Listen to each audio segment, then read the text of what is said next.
Hello, everyone. We are live with a nonprofit problem solver podcast and video here on YachtMe, the virtual event platform that is 100% free to nonprofits. No licensing, no contracts, and a great opportunity to help manage your events. I'd also like to thank my producer, Glenn Munoz at PodPro Audio, making professional podcasting easy. Okay, we're at episode 39. We're going to talk to Chris Barlow. How are you, sir? I'm doing great. Thanks a lot for having me, Kev. Great. And you are from sunny Colorado. We're joining us today. Is that right? That's correct. I grew up here. Excellent. Okay. So tell us a bit about your background in both marketing and nonprofits, and where people can find you online if they want to get in touch with you. Yeah, so I started Beeline in 2015. We do digital marketing for nonprofits, and specifically we aim to align nonprofits' mission and fundraising through marketing that serves, both marketing that serves them and mainly helping them create marketing that serves their target audience. And you can find me at chris@beeline.marketing. And after we talk today, some of the things that we'll be discussing, you can, if you just want to get a guide on them and kind of get it for yourself, save it for yourself, you can download one at nonprofits.beeline.marketing. And that kind of goes through the entire thing that I like to teach on and just how to attract new donors, basically. Excellent. And what sort of nonprofits do you like to work with or prefer to work with or have a lot of experience? Is there a particular segment of nonprofits or a particular size of nonprofits that you tends to be your sweet spot? Yeah, typically nonprofits that are in the generally smaller nonprofits with a budget of somewhere between 500,000 and 3 to 4 million. In terms of the sector, no, there's no specific sector that I'm focused on. 501c3s is the main thing, and having a cause and those who want to expand their mission or grow their donor base. And no particular geography either, is that right? You serve across North America? Yeah, exactly. US and Canada. Excellent. Okay, well, I'm excited with this question. How can digital marketing serve donors? So the question itself, intended to be provocative, that's part of what we do on Nonprofit Problem Solver. But let's sort of unpack and understand the question a little bit in terms of what do we mean by digital marketing, and what do we mean by serving donors? Okay, cool. I'll start with digital marketing. So the reason digital is obviously kind of 2020 hastened what was the trend that we were already seeing, and that's to communicate with people, to reach people, to have as much one-on-one communication at scale as possible. Digital marketing gives us the ability to do that. As it's not quite the same as a one-on-one conversation, but it can mimic a lot of that and kind of have a lot of those initial stages of a relationship with new people, and you can reach a lot more people all at once. And another nice thing about digital marketing is you can create assets, you can create content, and you can use it over and over and over again. So instead of trying to create a new program to reach people that you need personnel for, you need time for, you put in some effort this one time, and then you're done. And then you can, again, use it again and again. And then to serve people, I mean, the main idea here is people don't go online to volunteer. They don't go online to donate. I mean, of course, there are exceptions and there are times when they are doing that. But the general reason people go online, if they're not just trying to get some work done, is they have a problem or a question, right? They want to answer a question. They want to solve a problem. They're thinking about themselves. Or they're just kind of going on to kind of get entertained. They're looking for a cat video, or they just want an emotional hit of some kind. Right. And so serving people means meeting them where they are. And so that means not thinking they want to hear my story. It's saying, what are they thinking about? And who are the people that are thinking about things that are relevant to what we do, and where can we connect with them at that point? Okay, that's great. Thank you for that. So digital marketing, what would you include in that, and what would you exclude from that? Just so we're clear about the toolbox that we've got in front of us. Okay, so I believe the heart of digital marketing is email. And maybe also you could include social media, and just that being able to create some an electronic communication and send it to many people all at once.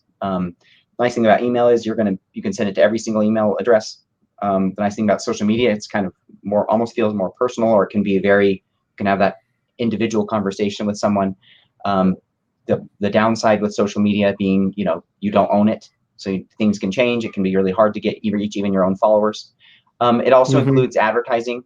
It includes kind of creating content, and whether that content's helping you get organic traffic on Google, or whether that's just something that's attracting people. Let's see. I would say like digital marketing doesn't include direct mail, although a lot of the principles will still apply. Sure. We're not looking at snail mail, right? Right. We're looking at email. Okay. But the heart of it, then it was really useful to clarify, because a lot of people think of digital and content marketing as focusing on, say, one channel, and doing a lot of content on YouTube, or a lot of, bigging up their own Facebook page or their Instagram presence, or something of that nature. But you've put those almost like in a secondary situation, and I think what you were saying is because you don't own the platform, and the algorithms change. And I think any of us who've been on social media for some time recognize that the user interface changes, the way some of it's structured changes, and so you're sort of always at the mercy of the Zuckerbergs of the world, yes, who decide what they want their product to look like. Whereas with email, you own the list if you've got a list. Yep. And there's always a new platform that comes out, and they're just the landscape is changing so much all the time. No one can possibly keep up with all of it. There's maybe a few organizations who can, but it's one of those, like, you just have to have these principles, and then you adapt them where it makes sense to you, and say, okay, our audience really is using this platform. We need to put some investment into that in terms of creating content and being engaged and whatever it might be. But email is not going to change in terms of again, because you own it. Okay, so to put a clarification here, you mentioned organic search on Google. Now that presumably is directing traffic to a website. Yes. And am I right in assuming that if email is the heart, then I don't know, another anatomical metaphor here, the website's got to be in there too, because that's the main capture mechanism for a potential donor or volunteer's email. Is that right? Yes. Okay. Yeah. So the heart here that you're really talking about when we were talking about digital marketing serving donors is not primarily video or text content on social media platforms, although that can play a role. What we're really talking about is what's on our website, how that generates a willingness on the part of a website visitor to offer their email, and then receive email communications from you. Yes. Yep. That's exactly it. All right. That's useful to clarify, because as you said, the landscape is changing all the time. There are new platforms. There's audio, there's video, there's text, all different things changing. The algorithms are changing. And so really what you have control over as an organization is your own website and your own email list. That's correct. Yep. And your website being, I mean, obviously that's part of the heart of it too. I would say the only difference is, your website's kind of almost like your face or your presence and how someone sees you for the first time. And of course you can update your site on, if you have a blog or other things that you're going to update your site, but your website's almost like the place where people meet you for the first time, and they might go back to it for various reasons, but the email is where that communication and relationship is built. Right. Okay. Yeah, that makes sense. All right. So we're going to focus on email as maintaining, but the website is as an introduction. Yes. and then email as follow-up to maintain the relationship. Is that a fair summary of Yes. your approach? Okay. All right. Okay. So take it from there. Okay. So meeting donors where they're at, meeting potential donors where they're at, or meeting anyone, whatever that constituency that you're looking forward to connect with it. You need to figure out what they need. And so what does it mean to serve them? How can you actually serve them? So you figure out what they need and you create something to solve what they need, to help them where they're at. And so the questions to ask yourself are, who is our donor or who is our volunteer, whatever the audience is, understanding where they go, where they spend time online, that is, what their behaviors are, and again, what their needs are. And obviously, your potential donor is going to have a million more needs than you can have anything to do with, that have nothing to do with you. So you're also starting to think about, second question is, what is our expertise as an organization? What is our skills, knowledge, experiences, tools, connections, and thinking about those things. And then the third question, where do those two overlap? Does our expertise overlap with our donors' needs, potential donors' needs? And that with that area of opportunity, that's where you can serve people. And that's where you can start saying, okay, is there a digital resource that we can create that would actually help someone, that would attract them because they're online looking for this? And then when they see that we have this resource created, whatever format that takes, they're like, oh yeah, I would like that. That would really help me.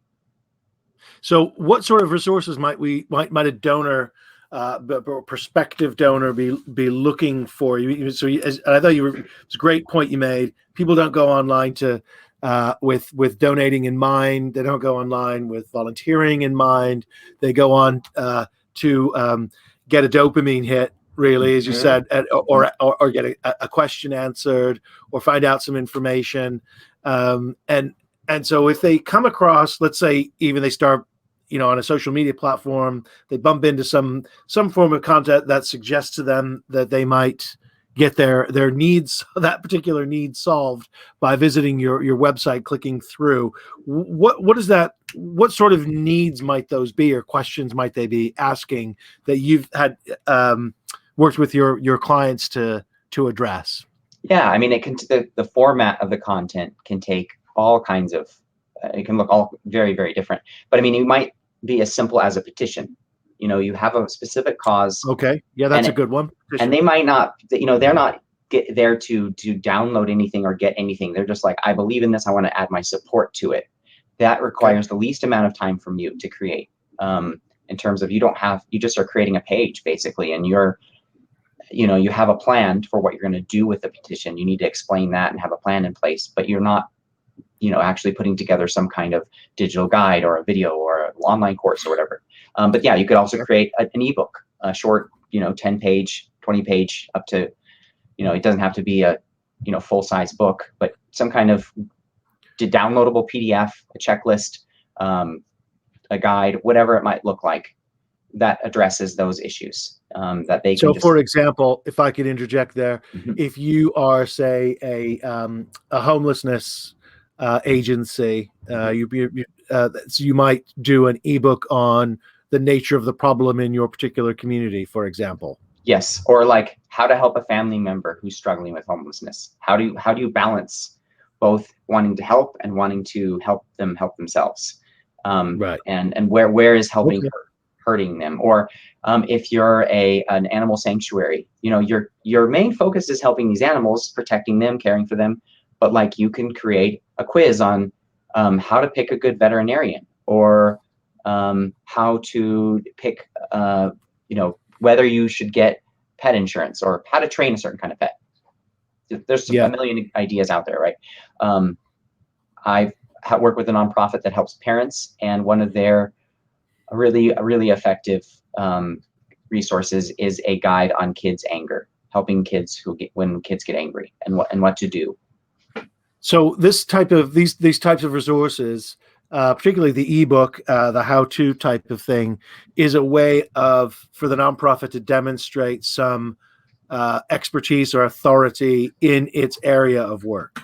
Yes, and that the beautiful thing is, you go from you serve someone by offering this free resource, and it's very natural then over email you deliver the resource, and then continue to help these people, and you explain, well, this is why we helped you. This is our heart as an organization. This is our mission. This is what we're already doing slightly differently, different audience, different. It looks different. Our programs are kind of more robust. It's more feet on the ground than this little guide here. But you can see it's coming from the same heart. And by the way, you know, if you care about this topic, you know, consider partnering with us to help other people like you or other people not like you to further the same mission the way that you've been helped. So other ways, so ways of serving. I'm getting the words that are bumping into in my head as I listen to you are things like show or teach or explain. You know, that sort of stuff around expertise. Would you also include entertain? I mean, you could do it like a lot of quizzes are lighthearted, you know, genuinely funny or fun to do.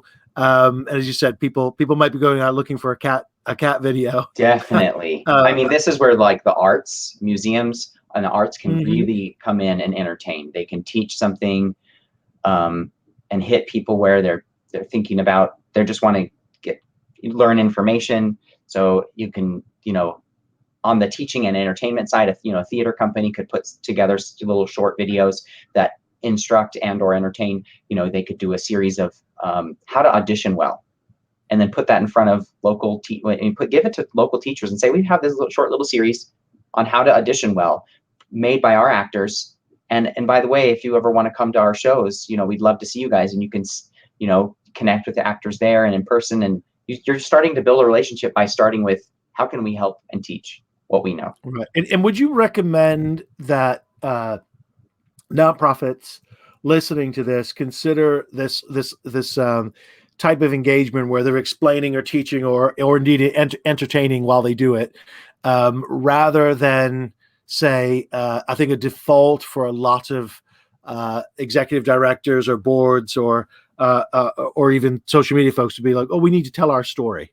Here's our origin story. Here's why we're here. This is our mission. They want to talk about that, and I wonder if what your recommendation or your perspective on that versus teaching would be as a resource to have online.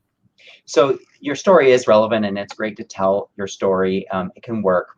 I would argue though that telling your story, one, should come later, because it's about you, and serving people is about them.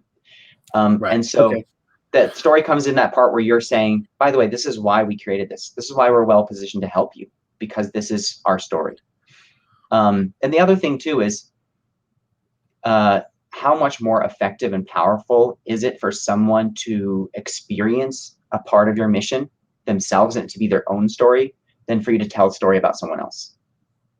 What I love about that is that the prospective donor, the person you're contacting to, and I know we keep harping on about donors, but there are other target audiences. We mentioned volunteers, but we're going to keep this as donors just for simplicity's sake. There are other obviously constituencies you could be reaching out to, like recruiting a board member, or program participants, or what have you. But let's keep it at donors, because I think this raises this question of service perhaps most starkly. Yes. But what I like about what you're saying in terms of teaching or entertaining or showing or explaining is that the donor actually receives some impact directly from the nonprofit in their area of expertise, and we don't often consider people of means or who are ready and able to donate as receiving that impact from the nonprofit. Yeah, and what's interesting is it comes down to almost an identity level kind of consideration, where you're thinking about, okay, well, we have our mission, but our mission is solving a particular problem, or solving the biggest problem that we found, or maybe it's just where we happen to be, that like what our history is, how we were founded, what our skills are. That's why our mission is our mission. But our mission actually, if we step back, it comes from a core belief, and that core belief could play itself out in different ways. So the Humane Society, their mission, their stated mission, is to care for animals that are in danger or that are vulnerable, to protect animals from cruelty, or to bring societal changes, policy changes to reduce cruelty. But their belief is that animals are inherently valuable and worth caring for. And that can play itself out very differently. And that they share that same core belief that just your local animal shelter shares. Like, their animal shelter is not trying to get involved in policy at all. They're just taking in stray animals and trying to get them adopted. But they have the same core belief. And so the way that mission plays out looks different. So that's how you can think about, okay, this is our core belief. How does that inform how we should do fundraising? How does that inform how we should do marketing? When it comes from that same heart, then making the connection back to your mission is natural. But while I agree with you there, I think the shift you're making, which I endorse and I speak to people about as well, is not starting from mission and saying, surely you agree with us, surely you have the same core value, surely you're on a sort of in our tribe, on our side, well, whatever they want to describe it. You're with us, so come and donate and come and participate. You're specifically not doing that. That, as you said, comes later. That's on the dust jacket about the author, or it's here is how we actually manifest our mission in the world. Here's what we know about, and here's an ebook or a quiz or a petition that is about what we're about. And if that is of value to you, it has an impact on you as a potential contributor, participant, donor, volunteer, board member, what have you, then you're already in, taking a step along the way to working with us in some way. You've already had an experience with us, not, hey, I'm looking for information. Oh, I see you were founded in 19 whatever, and by someone who's, well, that's an interesting, but it's none of that type of thing. And again, how often do you find that clients revert back or default to an origin or a mission story because that's where their head is and how they want to project themselves to the world? Well, I find, for when this is a new idea, I find the most resistance up front. Like, well, we don't serve our donors. Like, we can't distract ourselves from the mission. We don't. Right. We serve the people we serve. We don't serve donors. They help us serve the people we serve. Yeah. Right. And actually, I wanted to mention, so here's one fun, kind of interesting, surprising idea. When we offer a resource, say it's a download, an ebook of some kind, or a petition, and someone gives us their email, a really important thing to do is to send them to a thank you page. And there is a way to actually turn people into instant donors, or to become first-time donors immediately. But it's not so much to say, hey, you need to consider our mission and support our mission. It's on that thank you page. You say, congrats, you're signed up for the online course, or thanks, the book is on its way. Watch your inbox, and make it really clear you don't have to do anything else. It is on its way to you. And while they're thinking about this topic, while they're feeling appreciative to you for giving them something for free, you can transition and say, well, before you go open that book, we'd like to share something with you, and transition to an invitation to the next step. Now, it could be a donation, it could be volunteering, it could be whatever you might want it to be. But we'd like to let you tell you something. And then you can say something like, this guide was made possible because we are supported by people, and free because we're supported by donors and volunteers, however you want to word it. And we can get this into the hands of now thousands more people like you. Would you consider helping? Like, for every $15, we can get this into the hands and get this in front of 100 more people. Would you consider a one-time donation so that we can get this out to more people? And you're going to find that while most people aren't going to, majority aren't going to donate right then, you will get some people who donate right then, because they're like, this is a great resource. I love that you're doing this, and I'd love for you to get it in front of more people. Right. So it's that immediate, so it's mentioned that you said it's I'm glad that you mentioned invitation to the next step, because I wanted to bring up this idea of the marketing funnel and where this all fits in, and how you if you could describe for a moment how you lay this on top, say, a funnel diagram, or or do you even use that language in terms of funnels with your clients and the way you approach this? Yeah, funnel is a good approach, and I have to give credit to Next After for this idea. I think it's way more accurate. Instead of a funnel, it's more like a pyramid, because you start with lots of people, and most of them are going to fall out, and only some will get through the top. So it's kind of, you're working uphill. It's not like they easily fall through, you know. Tim Kachuriak was on the podcast about 3 weeks ago, awesome. episodes ago. And explained that very thing, that very concept. Yes. So yeah, it's more of an uphill, and you're going to lose people as you go. But your follow up to this, to when someone gets your resource, is you deliver the resource, and then you have it. I like, what most of the industry talks about in marketing spaces, have a welcome series, have some kind of automated emails that build that relationship and kind of continue to serve people. And your goal with that welcome series, regardless of what you put in those emails, your goal is a positive feedback loop. I want the new subscriber to say, I like opening their emails because they have my interests at heart. They're looking out for me. They're thinking about me. And of course, that's going to be subconscious. You just want them to like opening your emails. And then, the next thing you can do, of course, is to then tell your story. You have this opportunity to say, well, this is why we're well positioned to help you, and this is why it makes sense that we created this resource. This is our core belief and our mission. And then you can make that invitation to a next step. And it might not, it might be a donation, it might be, something, but it might be something small, like follow us on social media so you can stay up to date with our, everything that's the latest announcements, or interact with us more, and get to know our other people who we've helped, like you, build some kind of community. So whatever that next step is, that's a really natural time to kind of do that after that, in that initial welcome series. And then in the long term, you can put those people on your general email list on whatever makes sense.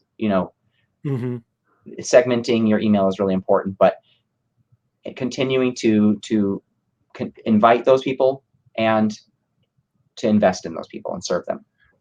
Okay, that's useful. I want to talk about those emails a little bit more, if we could. Two key questions I hear folks ask about with regard to emails and maintaining that email list. And as you said, it's cultivating those relationships. So you have someone who's been willing to give you an email, and let's face it, for most nonprofits, that's someone who's donated or volunteered already. It's not someone who has given an email in exchange for, quiz results or an ebook, the standard sort of, marketing thing that you might for brands. So it is slightly different. But let's just assume that they sort of know who you are. In terms of maintaining this relationship, the two questions I hear most are, what's the frequency of emails, and what's the ideal length of an email? Should it be a single paragraph, or should I be going on for a couple of pages? And you can see how this would play into this question of, if I do it only monthly, it's going to be a long email because it's like a newsletter, or am I doing little and often? So where do you sit on those questions? Okay. So in terms of like best practices and data, I can't answer to that. But in terms of where I sit, I can answer. So frequency, actually, that depends on your audience and how well you segment, because you're going to have subscribers who would open an email from you every day. And it also depends on how much time and content and how much effort because if your emails are making little deposits in their emotional bank accounts, encouraging, whether you're telling your own story, that's sharing stories, or doing something directly to help them, I think that's all fine, as long as you're not asking. If you're not constantly asking, you can have a higher frequency of emailing. I think once a week is a good amount of time for people to keep you on top of mind. I think once a month, you wouldn't want to go less than that. Okay. So somewhere in between there. But you know, you can do more if you really have the time and the personnel to kind of create that content. And in terms of email length, I feel like shorter emails that cover one thing rather than a monthly newsletter that's really long and has lots of different topics, lots of things to click on, those just get overwhelming. No one's going to read the entire thing. No one's going to take action on everything. The more your email feels like a one-to-one email, the more response you're going to get. Whether that's I've been hearing that a lot lately, and I think that's an important point because people don't want to be marketed to. Yes. So if you send an email that's got all these links everywhere, and I mean, you could we've all seen them. They can be entertaining emails that come out, say, once a week or every 2 weeks or once a month, to say, oh, here's all the things we've been doing. If you want to hear about that, click over here. And here's the latest blog, click over here. And here's the video we did, click here. And here's the story of someone we helped, click here. And it is that sort of summary digest, but it is overwhelming at times. Yes. So yeah, just having the one topic per email. And I know for me, if being on an email list for me with some nonprofits, like if it's a topic I'm not that interested in, I just won't open it. But if it's one I'm interested in, I'll open it. And I'm really thankful that it's really clear like what this email is about. And I'm not being hit by 3 things at once. Right. And in maintaining that relationship, does it matter how much branding there is on the email and who it's from? I would say it's okay if you have your logo on there. But I think it's better if it feels like a personal email. Obviously, you make it clear, like, this is from our nonprofit. You're not trying to trick anyone here. But make it feel personal. And so have it be, from the person who's in charge of your email marketing, or if you have multiple people. And then, yeah, if you have your logo, that's great. But a simple text-based email is going to take you less time to put together and is actually going to get a surprisingly better response than one that's full of images. You run into problems with email clients not downloading images properly. People just say, oh, there's a ton of images, it's another marketing email. And if it's text, they're going to take the time, a lot more likely to take the time to read it. And if you want to have like that more immersive experience with the images and stuff, then link to your podcast or blog or the story or whatever it is on your site, and then someone who's interested will click through, and then they'll understand. Like, then it's fine if the entire website's has all the branding and it looks as super professional like you want it to look. Right. Okay. You mentioned segmenting and that it's really important. Can you say a bit more about that? Yeah. I mean, the kind of signals that you're paying attention to, there's 2 things. There's just what's the body language, quote unquote, of your audience. And so one thing I highly recommend is to create a reactivation sequence. So people who haven't opened the last like 6 emails or 10 emails, you put them into a sequence automatically. If your email software does that, and because they've stopped engaging. And so you basically want to give them one last chance to re-engage. And so you kind of send them very short emails that say, hey, are you still there? Do you still want to hear from us? Do we have the best email for you? And link to a recent blog or a video or something to re-engage them. And if they click that link, then take them out of that sequence. That means they not only opened the email, they read it, they clicked the link, they're engaged still. They just happen to not be able to. And then if they don't do that, send another email or have another email set up to automated email that goes out to say, hey, looks like you don't really want to hear from us, and that's fine. No hard feelings at all. We're going to send out one more email, and if you don't click anything in this one or the next one, we'll just automatically unsubscribe you. And the reason we do that, it's not to like just say, well, get out, go away. It's to serve people. It's to say, well, look, if I'm just cluttering your inbox and you don't want to hear from me, we're not going to be building a relationship anyway. And so that's in their interest. And you might, if just sending that email, say we're just going to automatically unsubscribe you, that might flip the switch for someone and say, wow, this organization is so different. Like, everyone else just keeps sending me their newsletters forever. but these guys are actually noticing that I'm not really interested. I want to take another look at them. And that's also in your own interest too, because as an organization, that will improve your email deliverability. The less people who open your emails, the more you get spam. I think the number is something like 12% of all emails go to spam, like actually subscribed emails, not counting like the spam emails that everyone gets. 12%. And so if you can reduce the number of people that are bouncing or just not opening your emails, you're going to overall get more people receiving your emails who want to get them. Yeah, I think that is also the trend people are recognizing, that it's the quality of your email list. You'd rather have fully engaged small list than a massive list where, as you said, your open rates are really low, like single digits, and you're not getting anything from it. That you're actually just paying a lot for having a large list, whoever your email provider or email service is, right? And you're paying for those without getting anything for it. Yep. And another thing with segmentation, I'll just tell a short story about how a nonprofit I work with, I'm actually on their email list, and they have what's called an insiders team, and they just grew it, started organically, found people who are really engaged and invited people to join, and then they just every so often invite more people from the regular list to join it. And it's the insiders team is not donors, it's just people who would like to help them out in some way. And they just usually get asked for feedback, like, hey, can you fill out the survey for us, so we can get a voice of like what kind of content you would like, or tell us about how we're marketing this. How does it feel? Or what do you think about this page or our new website? So it's just getting all kinds of feedback from their insiders. It's like a focus group almost. Yeah, digital focus group. And they have about 600 people on that list. It's about 20. It's about 15% of their list, or 10%. No, sorry, no, 2%, 2% of the list. And I did my math wrong. So about 2% of the list, but they have a nearly 100% open rate on the weekly emails they send to the insiders team, and they get tons of engagement and feedback. And so that's another way to segment. It's like, who is really engaged with us, and how can we invite them one step deeper? 20% of their insiders team are also donors. And so they can very easily keep a good relationship with those people. Those are the people who are going to refer them to their friends and family.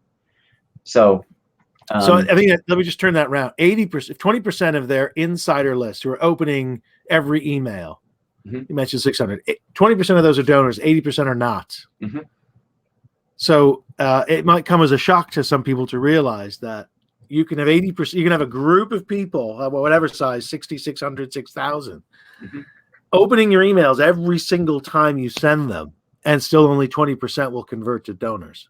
And I think there's a need for some realism around these percentages, conversion rates, what have you, that people understand the amount of work involved and what it means to cultivate a relationship over time. And you really need to get into your email software and leverage it as a tool to understand what's actually going on with your email. It can't just be this sort of, it manages our list. We write an email, we send it, and then hope for the best. That's correct. Yep. Yeah. It does require a lot of work and investment. But the thing that's good about it is, one, that's just kind of where we are now. After 2020, and everything shifting virtually, that's just how we have to communicate with people. And then why not do it effectively, and why not do it in a way that actually genuinely builds real relationships, and those people will be with you for the long term. And so segmenting your list and paying attention to people who are really engaged and cultivating those relationships is you don't need a gigantic list, like you said. It's more about quality. And then it's from that list that your development team can find the people who already have those conversations with, who are more likely to become your major donors, or they'll come out of the woodworks. Right. I was just talking to a client, and they had someone who gave something like $30 a month, and they sent out an email to their donor team. And that's just a list of people who've donated and want to be on the list, because they always give the people the option to unsubscribe from the donor list. And they sent out and said, we want to develop this new thing and new program, and we're looking for someone who wants to give a 10,000 matching grant. And so, so we can find someone with a matching grant, we'll raise the match. And this donor who'd only gave $30 a month and never more than that, called them and were like, I'd love to do this. And so you just don't know where those people are going to come from, but you have to have that cultivated those relationships to that level. Right. I mean, it's interesting because people hear and of course love to share stories like that where there's this, like this home run type story, this sort of big bang approach. I mean, those are always great to hear, but they always make me sigh a little bit because it almost doesn't matter if that never happens, because that's not what it's about. You're not looking for those hidden donors. You're looking for the people who are quite openly happy to engage with you, as you said, whether it's $30 a month or not. I want to ask you, as we are sort of wind down the tail end here, about the nature of serving donors changing over time.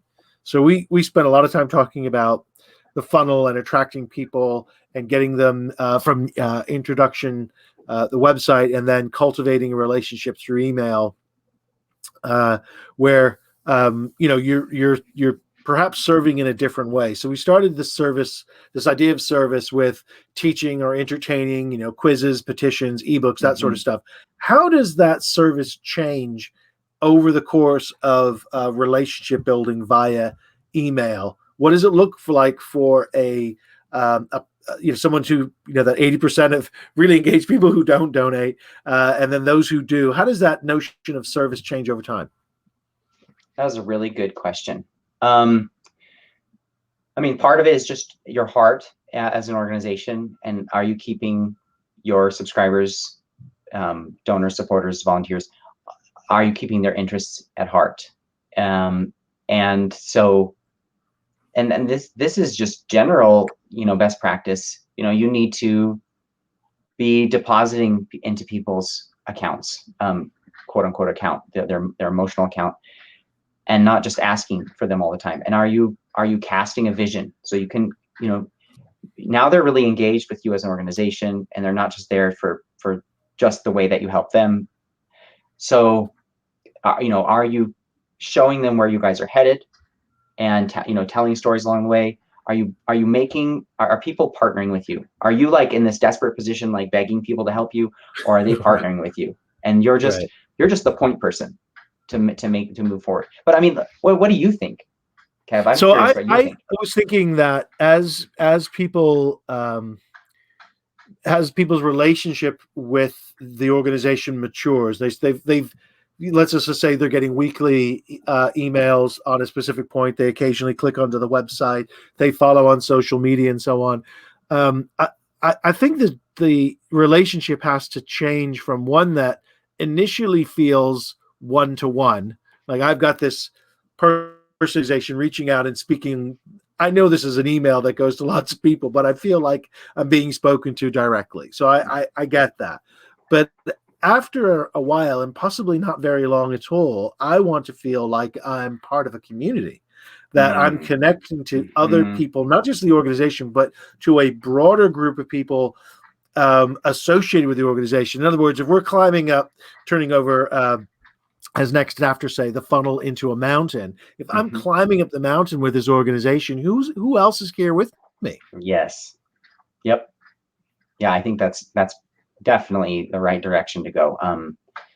And so yeah, social media plays a great role in that way, because you can have a group, or you can create ways for people to interact, and there's a lot of different things you can do.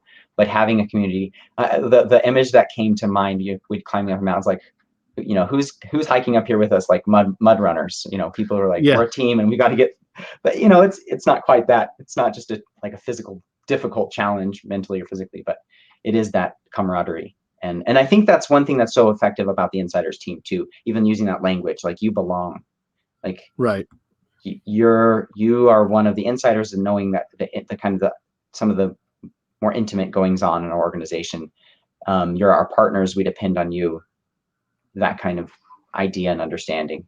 And then taking it a step further to allow those people to communicate with each other more easily.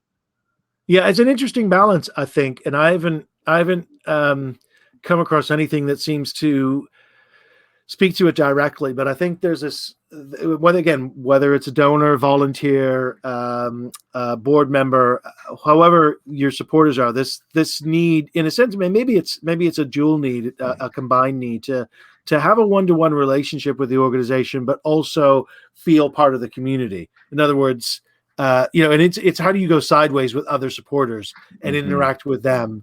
And I think that it's a challenge, isn't it, to try and capture both dynamics of a relationship. And it's not something you're necessarily going to do on email, because as soon as you start to broadcast to the community, you lose everything you've tried to cultivate by having that more personal approach. Yes. Yep. That is, and then, you can start a community, but how do you actually help them form relationships with each other and get people engaged with it? And that's a whole other challenge and a whole other topic. But I do think it's worth thinking about, because there is real value to it. Yeah, it's a good problem to have. Yes. Right. Okay, that's great. That's been a fantastic conversation, Chris. Thank you so much. This has been episode 39 of the Nonprofit Problem Solver. Before we go, though, Chris, can you please just remind us of your digital address, where people can find you online, what social media platforms you like to hang out on, and how people can contact you? Yeah, so you can reach me at chris@beeline.marketing. I'm on LinkedIn and Twitter, Twitter Beeline_Chris. And you can, from this conversation, this idea of what is the donor mountain, going from new people who aren't thinking about you to first-time donors, you can get my guide at nonprofits.beeline.marketing. Happy to answer any questions too if you reach out to me. That's fantastic. Okay, well, thank you, Chris, and thanks to Yatmi as always for hosting us, and to PodPro Audio, making professional podcasting easy. We will see you next week, every Wednesday at 11 Eastern, 8 a.m. Pacific. Just sign up at yacht.me or at nonprofitproblemsolver.com. This is Kev Khayat, and I've been your host on Nonprofit Problem Solver. We'll see you next time. Thanks. Thanks, Kev.